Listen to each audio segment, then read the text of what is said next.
You know, this is really an interesting six-pack. See how it's completely covered? See the ends? Covered. Carling Black Label. Since 1840, a Canadian heritage of richer, fuller, bigger beer taste. After 100 years, we've formed some pretty strong opinions, especially about making great craft beer. Crack open a cold one and take a trip down memory lane with us as we pour out the top 10 beers from the 60s that you'll definitely remember. Whether they sparked your taste buds at a backyard barbecue or you saw them in the hands of everyone at a local dive bar, these classic brews are sure to stir up some frothy nostalgia. Let's pop the cap off the past and dive into the beers that defined a decade. Bottle of Bo, that satisfying flavor of National Bohemian beer. Oh boy, what a beer!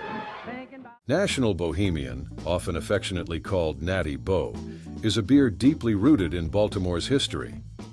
Launched in 1885, it became particularly popular in the 60s when the brand was embraced as a symbol of Baltimore's blue-collar ethos. Known for its distinct one-eyed, mustachioed Mr. Bo logos, the beer became a local staple. During the 60s, National Bohemian was not just a beer, it was part of the community. It was the official beer of the Baltimore Orioles, cementing its status in local culture. At this time, an impressive 90% of all beer consumed in Baltimore was National Bohemian, illustrating its dominance in the local market. The brewery was known for its innovations, such as introducing the nation's first six-pack in the 40s, which became a standard packaging practice in the industry. Its catchy slogan, "From the Land of Pleasant Living," resonated with consumers who appreciated its light and crisp taste, ideal for the region's hot summers. Despite a decline in popularity and production moving away from Baltimore in the late 90s, National Bohemian maintains a cult following. It's remembered fondly by older generations and still celebrated in Baltimore, especially during Orioles games. Brewed to give you flavor that doesn't fade. First frosty glass to last. Schaefer's brewed for the more than one beer man. The man... F&M Schaefer Brewing Company, once known as America's oldest lager beer producer, was a prominent name in the beer industry in the 60s. Founded in 1842 by Frederick and Maximilian Schaefer, the brewery became synonymous with New York City's bustling social and cultural scene. During the 60s, Schaefer beer was famed not only for its quality, but also for its affordability, making it a popular choice among a wide range of beer drinkers. The brand was particularly known for its catchy advertising slogan, "Schaefer is the one beer to have when you're having more than one," which resonated with consumers and helped solidify its place in the competitive beer market. Schaefer Brewing also made significant cultural contributions by sponsoring major events. It was notably the sponsor of the Schaefer Music Festival, held annually at New York's Central Park from 1968 to 1976, which featured legendary performers like The Who, Led Zeppelin, and The Doors. This association with music and youth culture helped maintain the brand's relevance during a time of significant cultural shifts in America. Today, while Schaefer beer is still produced, it no longer holds the iconic status it once did. Fall City's a light-bodied beer that's brewed for full flavor. Compare the taste, compare the price. You'll pick a city. Fall City beer was a popular brand in Louisville, Kentucky, especially throughout the 60s. First brewed in 1905, it quickly became a local favorite due to its strong community ties and aggressive local marketing strategies. During its heyday in the 60s, Fall City beer was known for its catchy advertising slogans like "Share a Little Happiness," which resonated with consumers. The brand was heavily involved in local events, sponsoring sports teams and community gatherings, which solidified its presence as a community-focused beer. Fall City also gained attention for its innovations in packaging, being one of the early adopters of aluminum cans, which helped maintain beer freshness and made the product more portable. This adaptation was well received because it catered to the growing popularity of outdoor activities and social gatherings. By the late 70s, Falls City beer had difficulty maintaining its market share, leading to a decrease in production and eventually halting operations in 1978. Although the brand was briefly revived in later years, it never regained its former prominence. It's good beer, so they don't want light messing around with it. Well, in that case, why don't we turn off the lights? The Stroh Brewery Company, originating from Detroit, Michigan, was a significant name in the American beer industry during the 60s. Founded by Bernhard Stroh in 1850, the company grew from a small family operation to a national contender in the brewing world. In the 60s, Stroh's was celebrated for its distinctive brewing technique, which involved fire brewing, a method that gave the beer a unique flavor profile. This method was a key selling point, distinguishing Stroh's from other beers in the market. Stroh's popularity was also boosted by savvy marketing strategies. One of the most memorable campaigns was the introduction of the Stroh's Fire Brewed beer can, which featured innovative packaging that appealed to a wide range of consumers. The company also sponsored major sporting events and teams, enhancing its visibility and appeal across the United States. By the late 90s, financial struggles led to the sale of Stroh's brands to larger brewing companies. The Stroh Brewery Company ceased operations, marking the end of its brewing legacy. Right, Peels, it's a good drinking beer. Peels, it's a good drinking beer. Peels Beer, once a household name in the New York region, saw its heyday in the 60s. Founded by German immigrants, the Peel brothers, in Brooklyn in 1883, Peels became known for its smooth, easy-drinking lager that was especially popular among the working class. In the 50s and 60s, Peels was renowned not just for its beer, but also for its innovative marketing strategies. The Peels brothers, Bert and Harry, were fictional characters created for radio and television ads, voiced initially by the comedy duo Bob and Ray.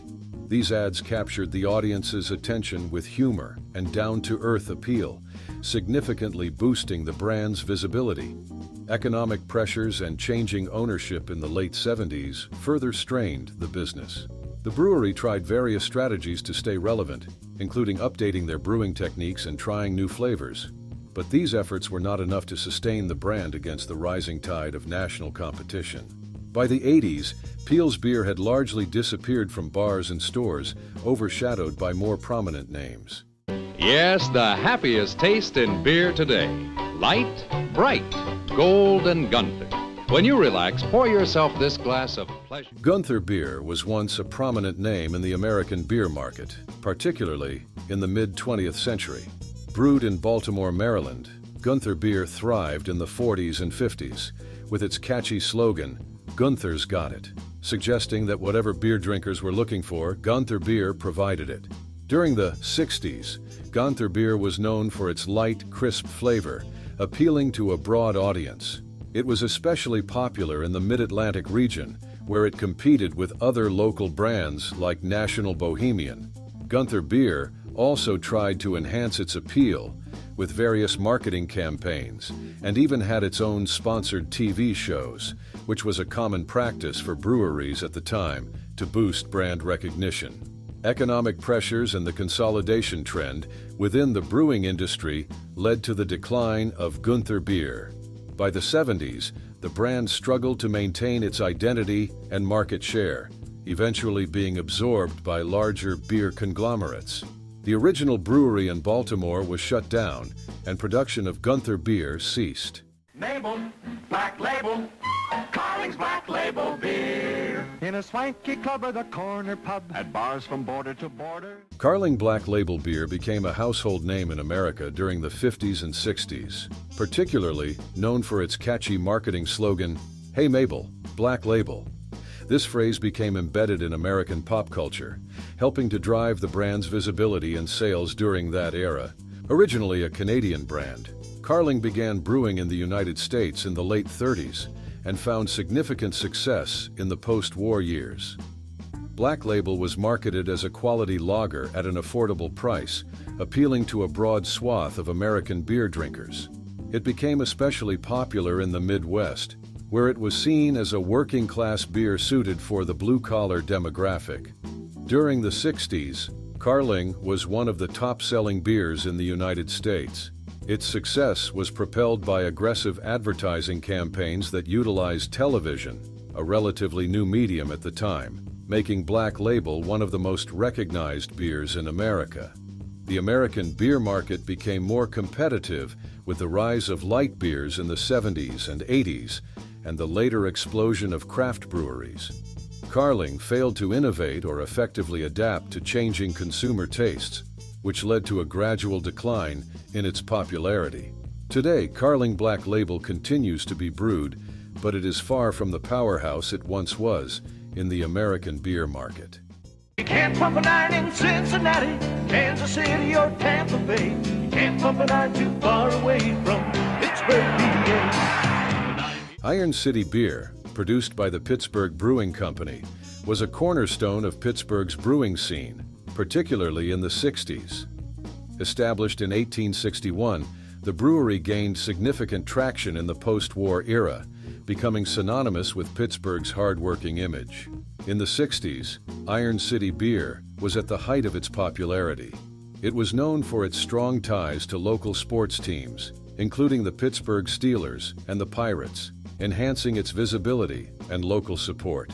The brand was a fixture at games, in bars, and in homes throughout the area, celebrated for its crisp, satisfying flavor that resonated well with the city's blue-collar demographic. Iron City was also an innovator. It was one of the first in the country to use aluminum cans, introducing them in 1962. This move not only modernized its packaging, but also catered to a growing consumer demand for convenience and durability in beverage containers. Economic downturns and shifts in the manufacturing landscape of Pittsburgh also impacted local businesses, including breweries. Today, while Iron City Beer is not as dominant as it once was, it remains a beloved brand in Pittsburgh, holding on to its legacy through continued local support and nostalgia. It's the water that makes it only beer. It's the water. Olympia Beer, established in 1896 in Tumwater, Washington, gained prominence in the 60s as a beloved regional beer of the Pacific Northwest. Known for its slogan, "It's the water," this phrase highlighted the pure artesian water used in its brewing process, which was believed to enhance the beer's flavor and quality. During the 60s, Olympia Beer enjoyed widespread popularity due to its reputation for quality and its effective marketing strategies. It was not just a local favorite. It was distributed across the United States, finding fans far beyond its Washington roots. Olympia Beer was commonly seen at sporting events and outdoor activities, aligning the brand with a sense of adventure and natural purity that resonated with many Americans. Changes in ownership, with the brewery being sold multiple times, started in the 80s and continued into the 2000s. Each transition brought changes in production practices and corporate focus, which eventually led to a decline in the brand's prominence and connection with its roots. As of the early 2020s, production of Olympia Beer has been put on hold, with its future uncertain. Oh, a whole herd of Rainier beers. Not herds, Audrey. Rainier's come in six-packs. Oh, wake up, Harley. Harley, look at the Rainiers. Rainier Beer, a brand synonymous with the Pacific Northwest, particularly Seattle, saw its heyday in the 60s. Founded in the late 19th century, Rainier became a regional favorite due to its distinctive branding and local brewing. The iconic red R and the mountain logo were inspired by Mount Rainier, a key landmark, linking the beer to its Washington roots. In the 60s, Rainier Beer was known for its quirky and memorable advertising campaigns, which often featured humorous and sometimes bizarre TV commercials. These ads helped establish a fun, laid-back image for the beer, resonating with a young, vibrant audience. Rainier was also involved in local community events and was a common sight at sporting events and festivals, further embedding itself into local culture. This local focus made Rainier not just a beer, but a part of the Pacific Northwest's identity.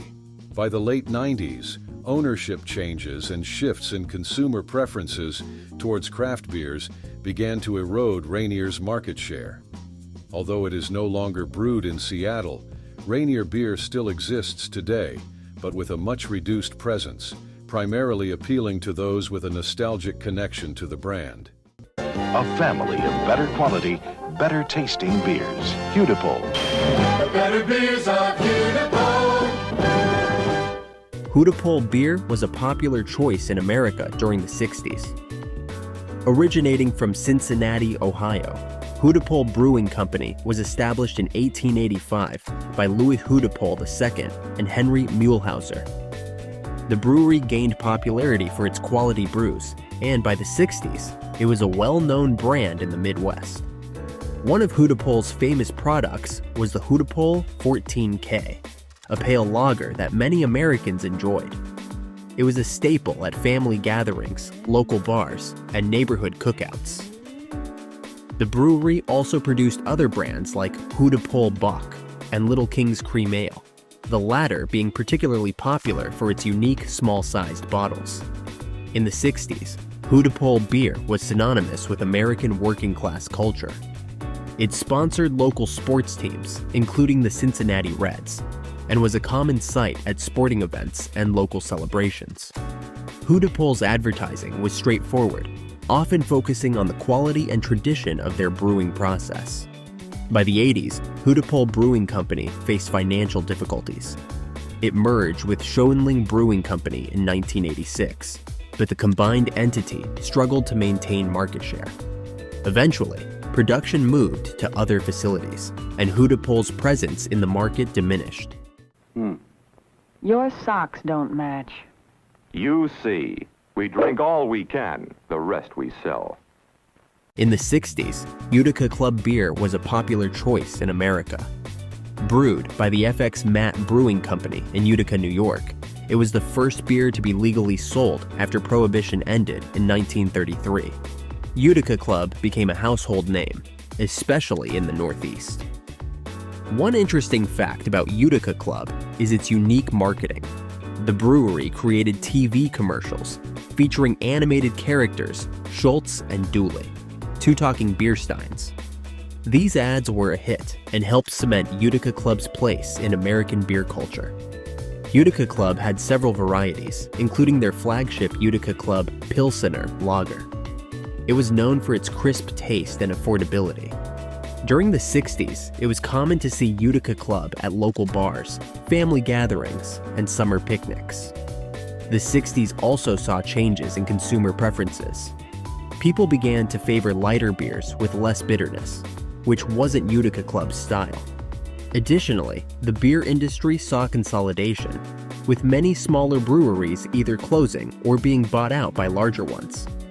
Utica Club didn't disappear entirely. The FX Matt Brewing Company still exists and produces other brands like Saranac. That light-hearted ale just right for light-hearted moments. Carling's Red Cap Ale takes you to the feature race of the week. Red Cap Ale was a popular beer brand in America during the 60s. This ale was known for its distinctive red cap, which made it easily recognizable. Red Cap Ale was produced by Carling Brewing Company, a well-known brewery at the time. Carling, originally from Canada, expanded into the American market in the mid-20th century. In the 60s, Red Cap Ale was a common sight in bars and homes across the country. It was especially popular in the Midwest and Northeast. The beer was praised for its smooth taste and moderate alcohol content, making it a favorite for social gatherings and casual drinking. One interesting fact about Red Cap Ale is that it was often marketed as a beer for the working class. Advertisements from the era show factory workers and everyday Americans enjoying a cold bottle after a hard day's work. This branding resonated with many consumers, contributing to its popularity. However, the popularity of Red Cap Ale began to decline in the late 60s and 70s. One reason was the increasing competition from other beer brands. Companies like Anheuser-Busch and Miller Brewing Company started to dominate the market with aggressive advertising and distribution strategies. Eventually, Carling decided to discontinue Red Cap Ale in the American market. Then you pour a bone-chilling glass of Grain Belt beer. Grain Belt beer was a popular choice for beer drinkers in America in the 60s. Brewed in Minneapolis, Minnesota, it was known for its quality and taste. Grain Belt beer came in several varieties, including the Grain Belt Premium and the Grain Belt Golden. The Premium was a classic American lager, while the Golden had a lighter taste. Both were widely appreciated for their smoothness and flavor. During this time, advertising played a big role in Grain Belt's popularity. The company used catchy slogans like, "The friendly beer with the friendly flavor," to attract customers. TV commercials and print ads helped boost its recognition. The brand faced tough competition from national brands like Budweiser and Miller. Despite this, Grain Belt held its own due to its loyal customer base. People in the Midwest, especially in Minnesota, had a strong attachment to it. Grain Belt's decline began in the late 70s. The Minneapolis Brewing Company struggled financially and eventually sold the Grain Belt brand in 1976. Several ownership changes followed, leading to inconsistent production and distribution. By the 80s, Grain Belt beer was harder to find. Many consumers shifted to other brands that were more readily available. The brand was revived in 2001 by the August Shell Brewing Company, another Minnesota-based brewery. It's brewed with sparkling pure spring water and is fully Kreuzen. That means double brewed, the most natural way to brew a beer. And the most... In the 60s, old-style beer was a popular choice in America, especially in the Midwest. It was brewed by the G. Heilemann Brewing Company in La Crosse, Wisconsin. This beer had a unique taste because it was brewed using the Kreuzening method, a traditional German technique that involved adding a small amount of young fermenting beer to a fully fermented batch. Old Style was known for its smooth and crisp flavor. It was a common sight at bars, sporting events, and family gatherings. The brand marketed itself with slogans like "Pure Genuine Kreuzen Beer" and "America's Best Brewed Beer." This gave it a distinctive image compared to other beers at the time. Old Style had a strong following, especially in Chicago. It was often associated with the Chicago Cubs, as it was sold at Wrigley Field. The beer was also popular among the working class community, who appreciated its affordable price and quality. G. Heilemann Brewing Company faced financial difficulties and was eventually sold to Stroh Brewery Company in 1996. The brand changed hands several times over the years, which affected its market presence and distribution. Today, Old Style is still available, but it no longer holds the same prominence it once did. With flavor, inviting, delighting, exciting, just a little more exciting than any other beer. Wow! Genesee Cream Ale, a notable beer from the 60s in America, has an interesting history. Introduced in 1960 by the Genesee Brewing Company, based in Rochester, New York, this beer became a staple in the Northeast. It combined the smoothness of an ale with the crispness of a lager, making it a unique choice for beer enthusiasts. During the 60s, the American beer market was dominated by big names like Budweiser, Miller, and Pabst. Genesee Cream Ale carved out a niche by offering something different. Its distinctive taste and marketing as a premium beer at an affordable price helped it gain a loyal following. The beer's popularity peaked in the late 60s and early 70s, with many recalling it as a go-to choice for social gatherings and casual drinking. Genesee Cream Ale was widely distributed across the Northeast and even reached other parts of the country. Its distinctive green can and creamy texture set it apart from other beers on the shelf. The brewery's commitment to quality and consistency helped maintain its reputation. Genesee Cream Ale didn't completely disappear, but it did fade from the spotlight. The brewery continued to produce it, but it became more of a regional favorite rather than a national sensation. Like a natural brew, tall and cold, and Duke is a natural beer for the natural man. In the 60s, Duquesne Duke beer was a popular choice among American beer drinkers. Named after the city of Pittsburgh, Pennsylvania, Duquesne Brewing Company was founded in 1899. By the mid-20th century, Duquesne Duke beer had become a staple in bars and households across the region. Duquesne Brewing Company was known for its innovation.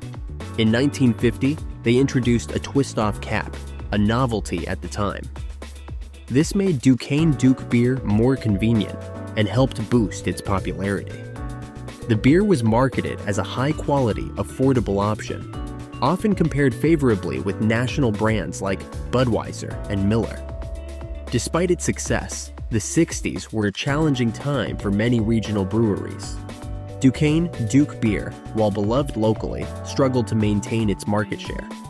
In 1972, Duquesne Brewing Company ceased operations, and Duquesne Duke beer faded from shelves. The brewery's closure was part of a broader trend in the industry, where many regional beers disappeared as national brands took over. Factors like the rise of television advertising and the consolidation of beer distributors played significant roles in this shift. Help! Stamp out thirst. Drink Stag beer. Pour some more Stag beer. Stag beer in the 60s was a well-known American beer brand, especially popular in the Midwest. Founded in 1851 by Adam Stange in Belleville, Illinois, the beer's popularity grew throughout the years, reaching its peak in the mid-20th century. During the 60s, Stag beer was marketed as a working man's beer, a straightforward, no-frills option. It was known for its clean taste and affordability. Ads often featured slogans like "a man's beer" and depicted rugged, hard-working men enjoying a stag after a long day. Stag beer was a staple in many households and local bars. It competed with other popular brands of the era, such as Budweiser, Miller, and Schlitz. Despite being a regional brand, Stag held its ground against these giants by focusing on its core market in Illinois and neighboring states. The beer's packaging also stood out. The iconic stag head logo was instantly recognizable, and the green and gold cans became a familiar sight in grocery stores and at social gatherings. Stag sponsored various local events and sports teams, embedding itself in the community and local culture. Stag beer changed hands multiple times, going through several mergers and acquisitions. Each change in ownership aimed to revitalize the brand, but none managed to restore its former glory. By the 80s, Stag beer had largely disappeared from the national spotlight, although it maintained a loyal following in its original markets.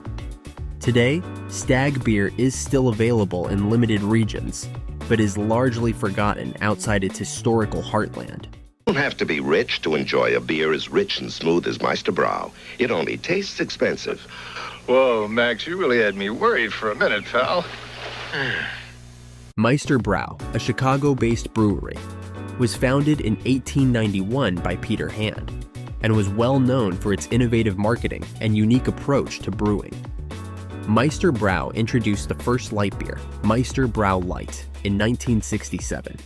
This beer was marketed as a low-calorie option, making it appealing to health-conscious consumers of the time.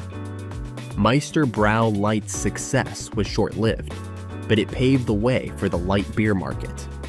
In 1972, Miller Brewing Company acquired the Meisterbräu brand and the rights to Meisterbräu Light. Miller rebranded the beer as Miller Lite, which became a massive hit and established the light beer category. Despite this initial success, Meisterbräu faced tough competition from larger breweries. Companies like Anheuser-Busch and Pabst had a stronger market presence and more resources for marketing and distribution. By the mid-70s, Meisterbräu struggled to keep up. Meisterbräu's decline was also due to changes in consumer preferences. The 60s and 70s saw a shift towards lighter, more refreshing beers, which was not Meister Brau's main focus. After Miller acquired Meister Brau, the original brand gradually faded away. Today, Meister Brau is largely forgotten, overshadowed by the success of Miller Lite and other light beers that followed. The water here makes Pearl beer, first in the heart of Texas. Originating in San Antonio, Texas, Pearl Beer was produced by the Pearl Brewing Company. This brewery had a long history, dating back to 1883, when it was founded by German immigrants. Named after its original brand, Pearl, the beer quickly became known for its crisp, clean taste. During the 60s, Pearl Beer was a significant player in the American beer market. It was particularly popular in Texas and the surrounding states. The brand was known for its distinctive packaging, featuring a pearly white label with the iconic red Pearl logo. Pearl Beer sponsored many local events and sports teams, making it a staple in the community. One interesting fact about Pearl Beer in the 60s is its connection to the famous Pearl Brewery. The brewery itself was an architectural marvel, with its large castle-like structure becoming a landmark in San Antonio. The brewery also produced other popular brands, like Country Club malt liquor, which added to its reputation. Despite its popularity, Pearl Beer began to decline in the late 20th century. The 80s and 90s saw a shift towards light beers and craft beers, leaving traditional lagers like Pearl behind. The Pearl Brewing Company was eventually sold to Pabst Brewing Company in 1985. While Pabst continued to produce Pearl Beer for some time, it never regained its former popularity. Gladslide came along with a popular price, and things started going down real nice. Bergie's comfortable all the time, and every time it startles you with splashing wet refreshment, it just... He likes the taste of breweries. Here's to the man who drinks beer cold. He likes the taste of breweries. It's the... Be misled by appearances, like a fancy label. You gotta ignore fancy labels and just look for taste. You'll find it in Schmidt's. Schmidt's, to taste it is to love it. Schmidt's beer, brewed by the Christian Schmidt Brewing Company in Philadelphia, Pennsylvania, was once a staple in American bars and homes.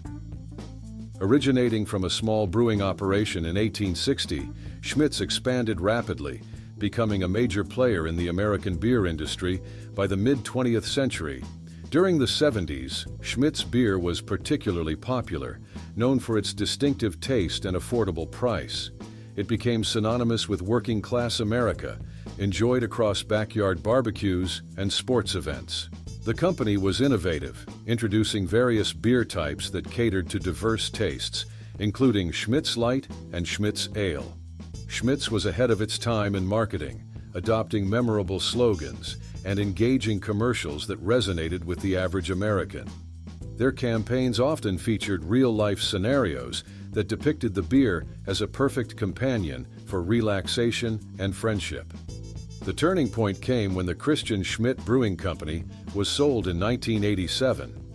Under new ownership, the brand struggled to maintain its identity and market share. Eventually, production under the Schmidt's label decreased, leading to its disappearance from mainstream markets. Thirst-quenching extra dry beer. Refreshing, not sweet. Won't you try extra dry Rheingold beer? Rheingold beer was once a powerhouse in the American brewing industry, especially prominent in the 70s. This brand, known for its distinctive flavor and deep roots in New York, had a considerable impact on beer culture and consumer choices during that era. Originating from a brewery established in 1883, Rheingold quickly became synonymous with New York beer drinking. By the 70s, it was particularly famous for its annual Miss Rheingold contest, where consumers voted for their favorite female models who appeared in the company's advertisements. This marketing strategy not only boosted the beer's popularity, but also ingrained it in the local culture. The 70s were the golden years for Rheingold beer, as it held a significant market share in New York. It wasn't uncommon to see Rheingold ads plastered in subways, on billboards, and across radio stations. They even had sponsorships with the New York Mets, enhancing their visibility and connection with sports fans. By 1976, the company faced significant financial difficulties and the original brewery was sold. Although Rheingold attempted a few comebacks in various forms, it never regained its former glory and eventually faded from mainstream availability. Blad's Light came along with a popular price, and things started going down real nice. It's got plenty of taste, I just want to say, because it's fully brewed to quality. Blad's beer, once a household name in America, saw significant popularity in the 70s. Born in Milwaukee, Wisconsin in 1851, Blad's was among the first to establish a name in the bustling American beer industry. During the 70s, Blad's beer was renowned for its robust marketing campaigns and a taste that resonated with the American middle class. The beer's branding was everywhere, from billboards to TV ads. Blad's was part of the Big Four breweries in Milwaukee, standing alongside giants like Schlitz, Pabst, and Miller. This era was marked by fierce competition among these giants, each vying for the lion's share of America's beer market. Blad's managed to carve out a niche by emphasizing its heritage and quality. It touted itself as Milwaukee's finest beer, appealing to both tradition and local pride. More and more people, right here in Milwaukee, have come to realize that Blad's is the finest of all the fine beers. Despite the fierce competition, Blad's held its own thanks to loyal customers and aggressive promotional strategies. In 1959, Pabst Brewing Company acquired Blad's, and although the brand continued under new ownership, it never regained its former glory. Blad's is still available in certain areas, primarily in Wisconsin. The gusto you can, the life you live, the work you do, even in the beer you drink. When you're out of Schlitz, you're out of beer. In the 70s, Schlitz beer was a household name in America, famous for its distinctive taste and aggressive marketing campaigns. Once dubbed the beer that made Milwaukee famous, it's worth exploring why Schlitz faded into relative obscurity. Schlitz Brewing Company, founded in 1849 in Milwaukee, Wisconsin, became the largest producer of beer in the U.S. by 1902. The 70s saw Schlitz peaking in popularity, thanks in part to its catchy advertising slogans like, "When you're out of Schlitz, you're out of beer." Schlitz was known for sponsoring major TV shows and sporting events, helping it to embed itself in American culture. The brand's success in the early 70s can be largely attributed to its innovative marketing strategies. Schlitz was one of the first to use pop-top cans and was a pioneer in low-calorie beer with the introduction of Schlitz Light in 1976.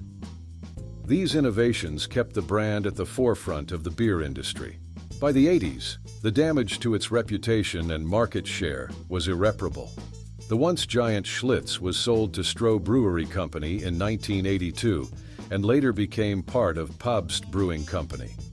Today, Schlitz is brewed in limited quantities, primarily catering to niche markets, nostalgic for historical brands.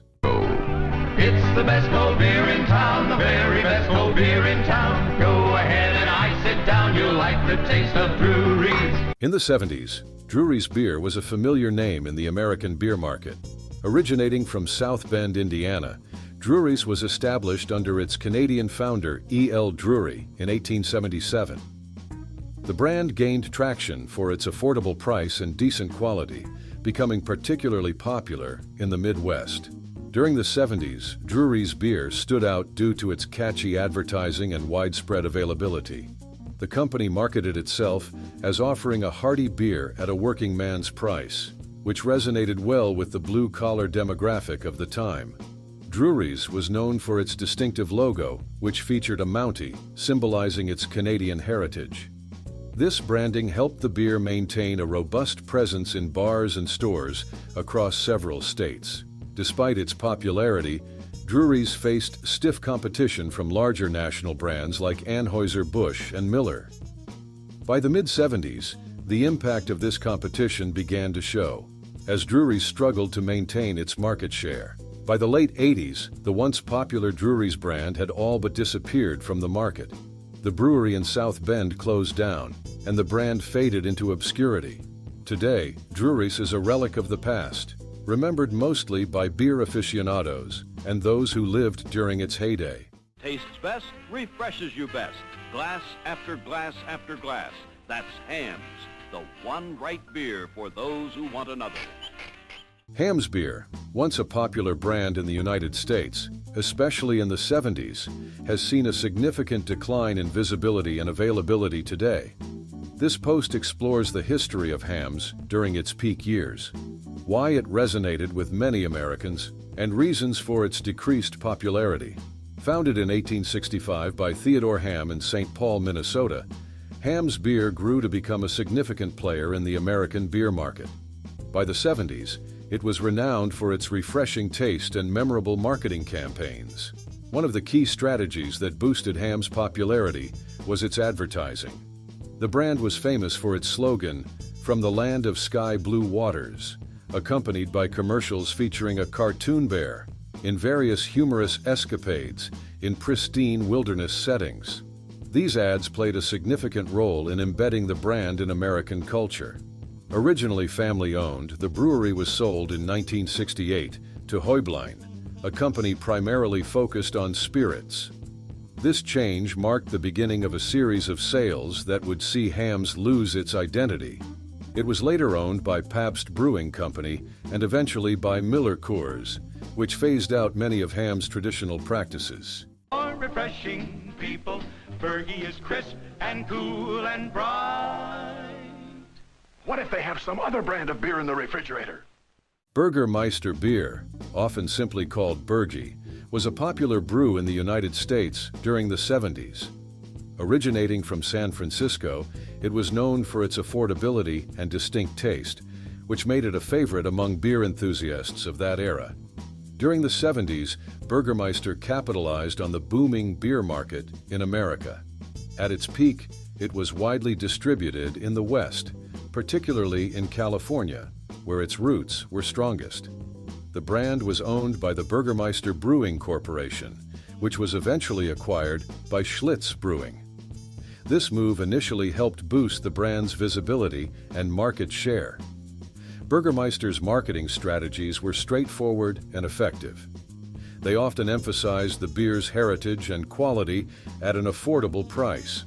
The company sponsored local events and sports teams, embedding itself into the local culture and community life. These efforts made Bergie a household name in many regions. Despite its initial success, Burgermeister beer faced challenges by the late 70s. The acquisition by larger breweries such as Schlitz did not go as planned. By the early 80s, Burgermeister beer was gradually phased out. Happy thought is right. When you serve Gobel at dinner time or any time, you're sure to make a hit. Today, Gobel is better than ever. Gobel beer was a significant player in the American beer market, particularly during the 70s. It was brewed by the Gobel Brewing Company, which had been operational since 1873 in Detroit, Michigan. Known for its light and crisp taste, Gobel beer was marketed as a budget-friendly option compared to other mainstream brands. During the 70s, Gobel beer carved out a niche for itself among American beer drinkers. Its affordability made it a popular choice during a decade marked by economic challenges, including the oil crisis and inflation. Gobel offered a 12-ounce Bantam bottle, which became iconic, appealing to those looking for smaller, more manageable beer servings. The changing tastes of beer drinkers also played a crucial role in the decline of Gobel beer.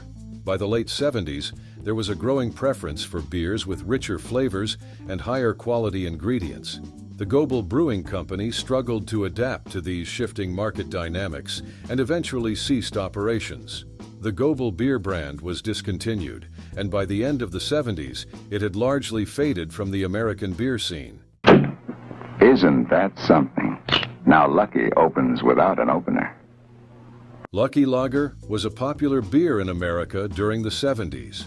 Originating from the West Coast, this brand was known for its unique marketing strategies and affordable pricing, making it a favorite among many.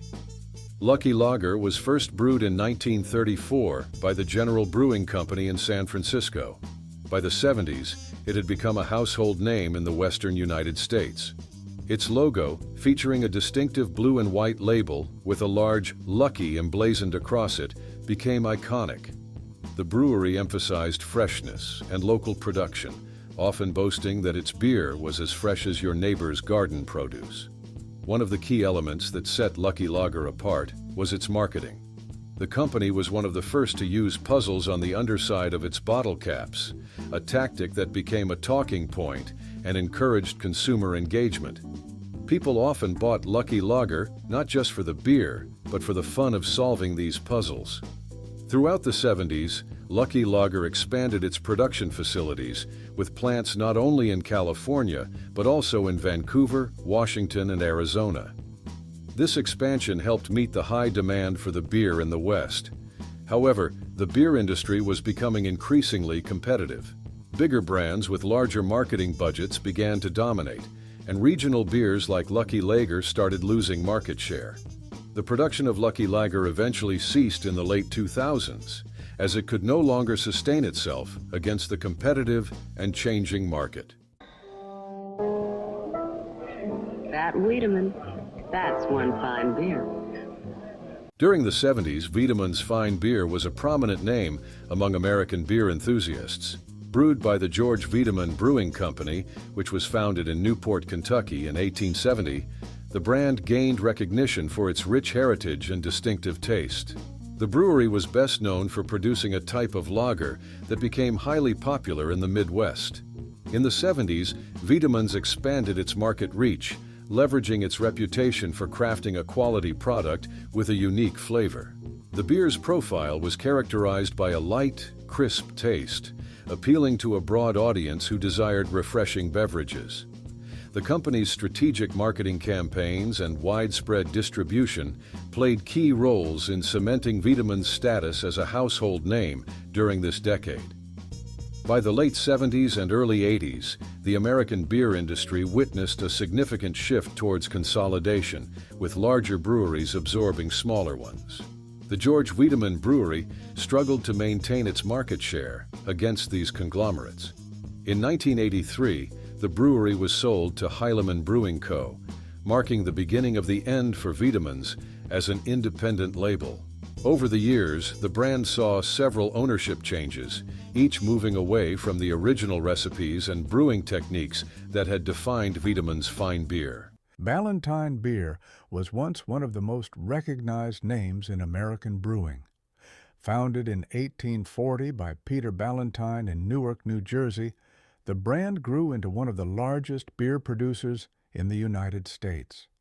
The company was one of the few breweries to survive Prohibition by producing malt syrup and medicinal alcohol. After Prohibition ended in 1933, Ballantine quickly re-established itself as a major player in the beer industry. By the 50s and 60s, it had become one of the top-selling beers in the country, competing directly with brands like Budweiser and Schlitz. Ballantine's success was largely built on its flagship products, Ballantine Beer, Ballantine Ale, and the strong and hoppy Ballantine India Pale Ale. The IPA, in particular, was notable for its unique aging process, stored in wooden barrels for months to develop its distinctive flavor.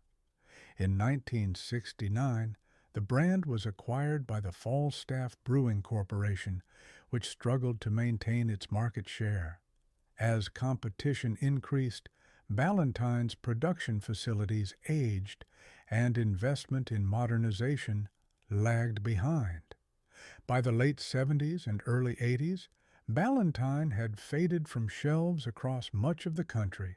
Ortlieb's beer was once a familiar name in the American brewing industry, particularly in the Philadelphia region. Established in 1869 by Trupert Ortlieb, a German immigrant, the brewery gained a reputation for producing quality beer at an affordable price. The company operated from its large brewing facility in Northern Liberties, Philadelphia, where it produced a range of lagers and ales. The beer was widely recognized for its simple, straightforward taste, and its distribution extended beyond Pennsylvania to other states in the mid-Atlantic region. National brands like Budweiser, Miller, and Coors began dominating the industry with aggressive marketing campaigns and large-scale production. Smaller, regional breweries like Ortlieb's struggled to compete with the pricing and advertising power of these larger corporations. Ortlieb's adapted by introducing new products, including light beer options, but the competition proved too strong. The brewery remained family-owned until 1975, when it was sold to Schmidt's of Philadelphia, another historic local brewer.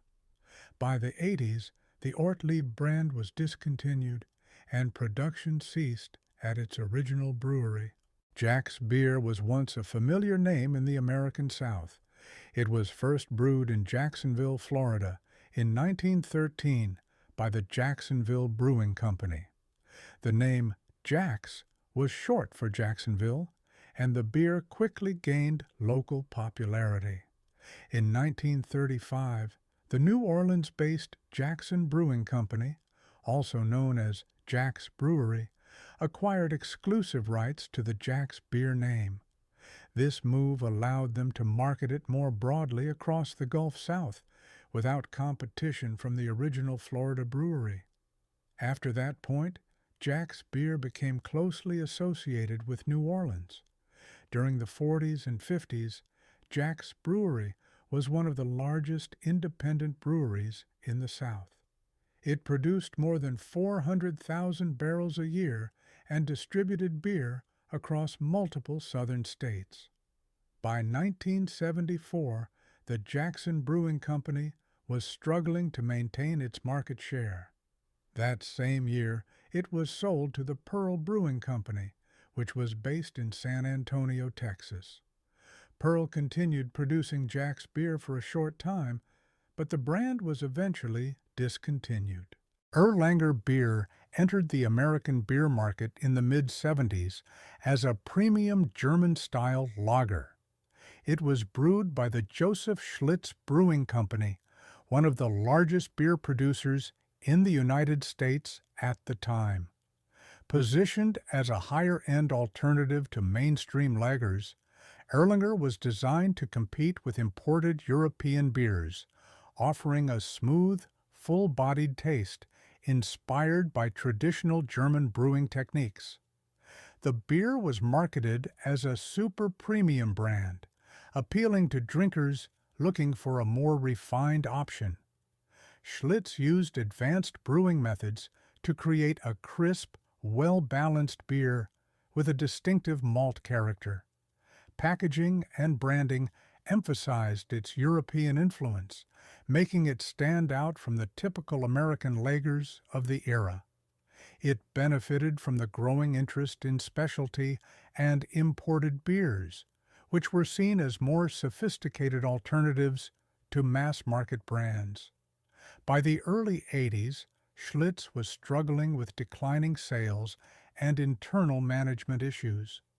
Quality control problems with some of its mainline beers damaged the company's reputation, and Erlanger, despite being positioned as a premium product, could not escape the effects. Lone Star beer became a staple in Texas during the 70s. First brewed in 1884 in San Antonio, it was one of the first mechanized breweries in the state. By the early 70s, Lone Star had positioned itself as the national beer of Texas.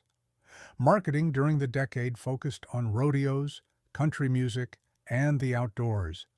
Lone Star became associated with a rugged, independent image. It sponsored events and partnered with rising music stars. This increased visibility helped it become one of the most recognized beers in the region. The beer itself was a typical American lager, light, easy to drink, and affordable. It competed with other regional beers like Pearl and national giants, like Budweiser. Ownership changes started to affect the brand in the late 70s. Lone Star Brewing Company was sold multiple times, first to Olympia Brewing in 1976, then later to G. Heilemann Brewing Company. Each transition brought changes in management and strategy. By the 80s, production began to slow.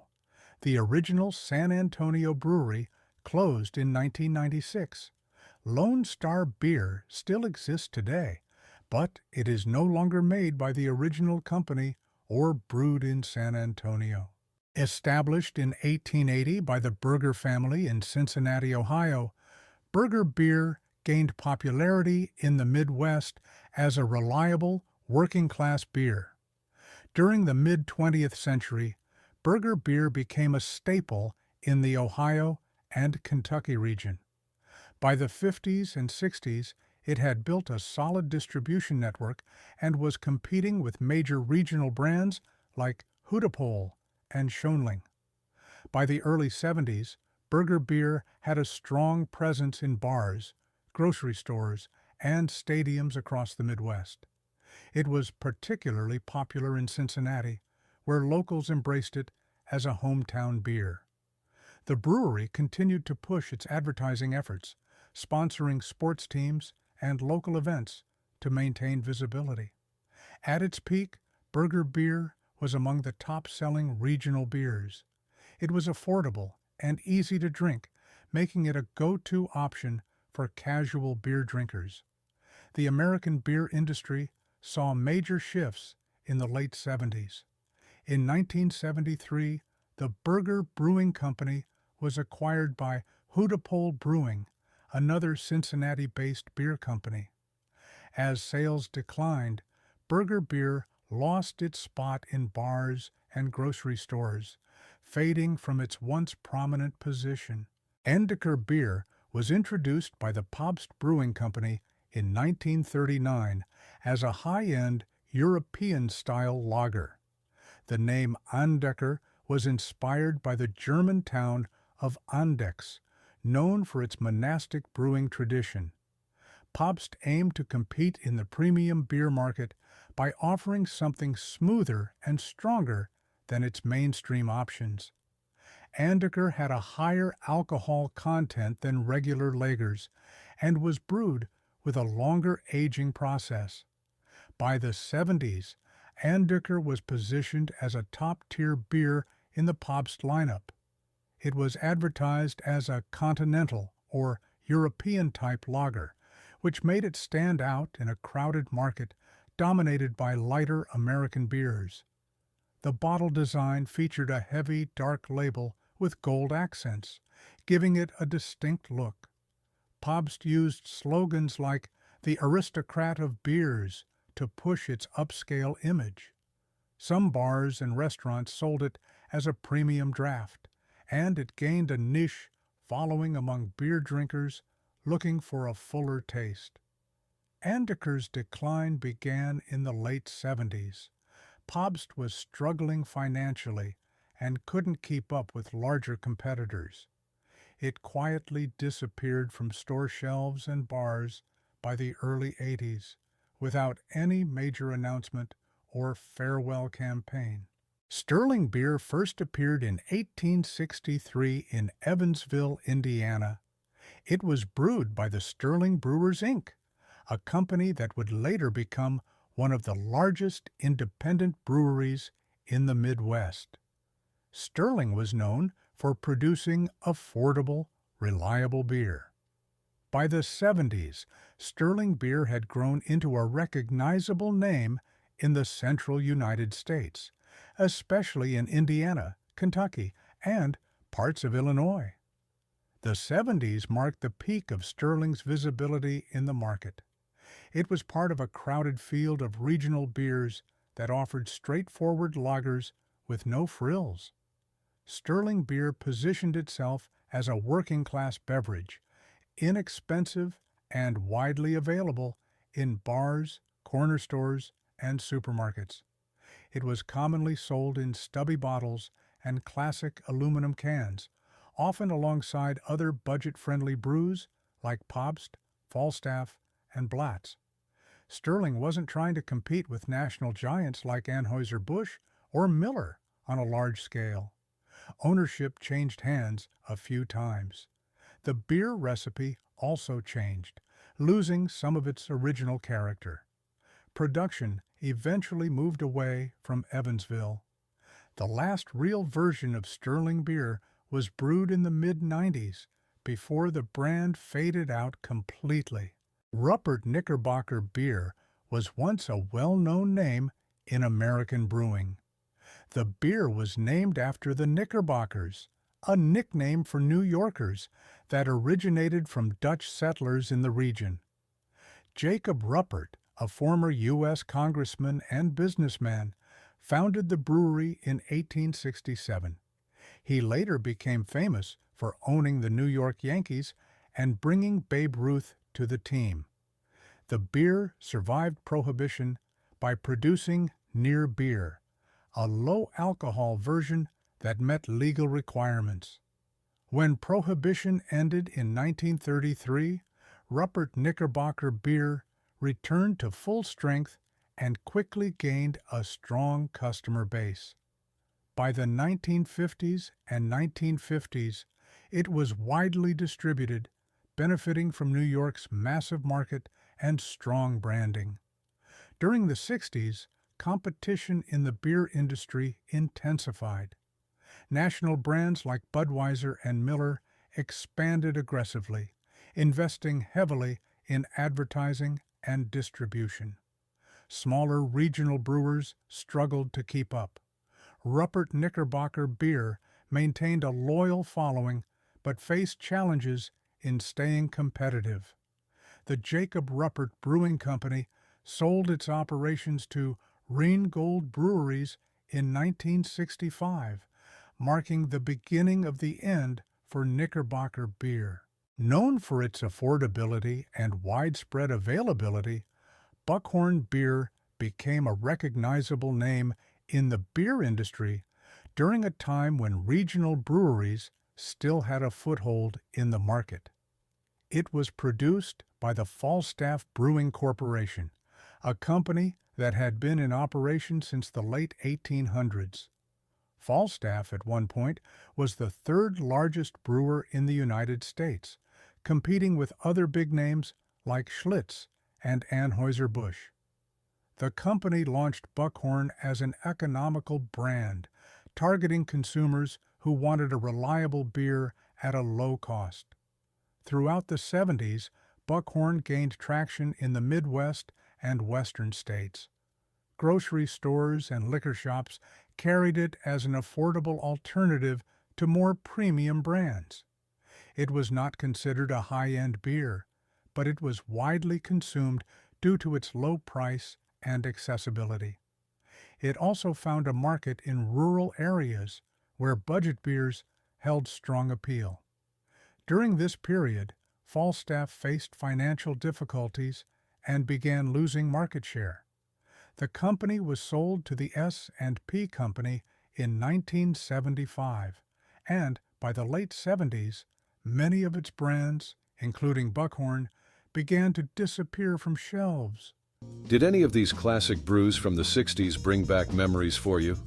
Drop us a comment below to share your favorite beer moments from back in the day, and don't forget to like, share, and subscribe for more blasts from the past. Cheers to revisiting the good old days, one sip at a time.